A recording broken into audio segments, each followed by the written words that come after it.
Good to see you, students. This is Bakir. Welcome to the lecture of the age of industrialization. Students इस chapter की मदद से इस lecture की मदद से हम कॉलोनीज के बारे में जान देते हैं industrialization in the colonies. Students, जो हमारा लास्ट लेक्चर हुआ था उस लेक्चर के मदद से हमने पूरी तरह से देखा about the pace of industrialization during the rule of British और किस तरह से यूरोप में इंडस्ट्रियलाइजेशन की पेस थे वो बढ़ रहा था और कहीं ना कहीं इंडिया में ये चीज़ें हमें देखने को नहीं मिल रहे थे। बट समहाउ धीरे धीरे कहीं ना कहीं वहाँ पे पूरी तरह इंडस्ट्रियलाइज हो चुका था, इंडस्ट्रियलाइजेशन हो चुके थे। बट समहाउ अभी भी बहुत सारे चीज़ें ऐसा था, यानी बहुत सारे लोग ऐसे थे जो अभी भी इंडस्ट्रियलाइजेशन को नहीं अपना रहे थे, कभी ना कहीं अभी भी प्रेफर कर रहा था लेबर को। ठीक है, और इसमें बहुत सारे कारण थे स्टूडेंट्स, और ये सारे कारण हमने बहुत अच्छे से देखा था कि क्यों अभी भी ब्रिटिशर्स जो हैं क्यों अभी भी यूरोपियंस के लोग इंडस्ट्रियलाइजेशन को क्यों अपना नहीं रहे थे। क्योंकि ये एक मोस्ट प्रोबेबल क्वेश्चन होता है और बहुत सारी जगहों पर पूछे भी जाते हैं कि why the Europeans prefer hand labour over the steam power. तो ये एक बहुत बड़ा क्वेश्चन है और ये एक डिबेटेबल क्वेश्चन जो कि हमने बहुत अच्छे से डिस्कस किया था। बहुत सारे कारण थे और उन कारण के बावजूद अभी भी जो ब्रिटिशर्स जो यूरोपियंस थे अभी भी प्रेफर नहीं कर रहा था मशीन्स को, रदर देन वो किसको प्रेफर कर रहे थे, हैंड लेबर को।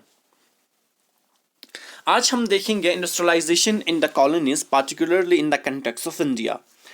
Before industrialization, slick cotton goods from India dominate in the international market in the textile.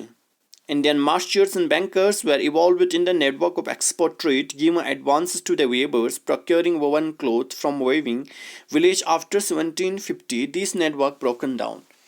1750 से पहले के पीरियड में स्टूडेंट्स इंडिया वास क्या था, इंडिया पूरे दुनिया पर डोमिनेट थे, पूरे दुनिया पर राज करते थे और सबसे बड़ा लार्जेस्ट जो मार्केट था पूरे दुनिया में वो किसका था, इंटरनेशनल मार्केट में सबसे बड़ा दबदबाव था इंडिया का। और इंडिया से ही सारे चीज़ें जाते थे जिसमें सिल्क, कॉटन और ये टेक्सटाइल मार्केट जो था इंडिया का वो बहुत ज़्यादा फेमस था पूरे दुनिया में।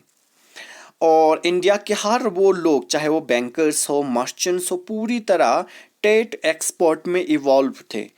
और ये लोग पहले फॉर एग्जांपल गांव-गांव चले जाते थे, वहाँ पर ये लोग जो वेवर्स होते थे उनको एडवांस में पे करते थे, फिर वो लोग वेविंग करके क्लोथ बनाता था। और इसके बाद ये मर्चेंट्स जो थे वो वेविंग के मदद से फाइनली ये कपड़ा इंटरनेशनल मार्केट वगैरह में ले जाकर सेल करते थे। तो पूरे दुनिया में सबसे बड़ा दबदबा किसका था, इंडिया का। बट 1750s के बाद ये जो नेटवर्क था वो ख़त्म हो गया, ये पूरी तरह से जो इंटरनेशनल मार्केट जो है, जो इंडिया का दबदबाव था वो कोलैप्स्ड हुआ। कारण क्या थे, बहुत सारे कारण थे। The European companies gradually gained power, first securing a variety of concessions from the local courts, Indian monopoly rights to the trade. सबसे बड़ा कारण था कि धीरे धीरे बहुत सारे कंपनियां जो है वो इंडिया में आए, बहुत सारी यूरोपियन कंपनियां इंडिया में आए, उन्होंने ट्रेड कंसेशंस लिए यहाँ के राजाओं से। और यहाँ के जो राजा थे लाइक आपके जहांगीर हो गए, आपके फारूक सियार हो गए, औरंगज़ेब हो गए, इन्होंने ट्रेड कंसेशंस दे दी, चलो यार आप कर लो, ट्रेड कर लो इंडिया के साथ, कोई बात नहीं, ठीक है। तो ये धीरे धीरे ये राइट्स बहुत महंगा पड़ा और समहाउ धीरे धीरे उन्होंने पूरे ट्रेड, हमारे जो इंटरनेशनल ट्रेड के ऊपर कंट्रोल किए। That is known as the monopoly rights. और monopoly rights that means complete control over Indian trade. और ये सब कब हुआ, ये आफ्टर द यूरोपियन कंपनीज जो कि अराफ्ट हुए इंडिया में, उसके बाद हुआ। These result in the decline of old ports, Surat, Hooghly and establishment of new ports like Bombay and Calcutta. और इससे क्या हुआ स्टूडेंट्स की somehow पहले हमारे यहाँ पर जब हमारा दबदबाव था पूरे इंटरनेशनल मार्केट में, जो इंडियंस का एक दबदबाव था, उस समय क्या थे कि हमें यहाँ हमारे यहाँ पर बहुत सारे अलग अलग पोर्ट्स थे। लाइक आपके सूरत थे, हुगली था, जहाँ से ये इस पोर्ट से ये लोग इंटरनेशनल मार्केट के लिए चीज़ों को ट्रेड करते थे और यहाँ से ले जाता था। और उस समय इंडिया में जो फेमस पोर्ट थे, एक तो सूरत था और दूसरा हुगली था। लेकिन ब्रिटिशर्स के आने से उन्होंने क्या किया, इस पोर्ट को ख़त्म कर दिया और बॉम्बे और कलकत्ता को न्यूली सेटअप किया एंड न्यू पोर्ट्स, जहाँ से ब्रिटिशर्स जो थे वो ट्रेड करते थे। और समहाउ ये हमें बिल्कुल हमारी बात में याद रखने वाली बात है, और बहुत सारी जगहों पर ये क्वेश्चंस पूछा जाता है कि why the old ports like the Surat and Hooghly has been lost their importance, and why the ports like Bombay and Calcutta has given more importance during the rule of British। और ऐसा क्यों था? ऐसा mainly geographical कारण थे, क्योंकि Britishers पहली बार कलकत्ता में पहुंचा और इसके बाद उनको लगा कि हमें बॉम्बे के ऊपर भी कब्जा करनी चाहिए, क्योंकि ये भी एक बहुत बड़ा पोर्ट है और बहुत इम्पोर्टेंट है, कहीं ना कहीं इससे हो सकता है। तो इससे क्या हुआ, स्टूडेंट्स की ओल्ड पोर्ट्स की जो एक इम्पोर्टेंस थी, लाइक आपके सूरत, हुगली, ये ख़त्म हो गए, और एक new ports like Bombay and Calcutta की इम्पोर्टेंस धीरे धीरे बढ़ना स्टार्ट हुआ।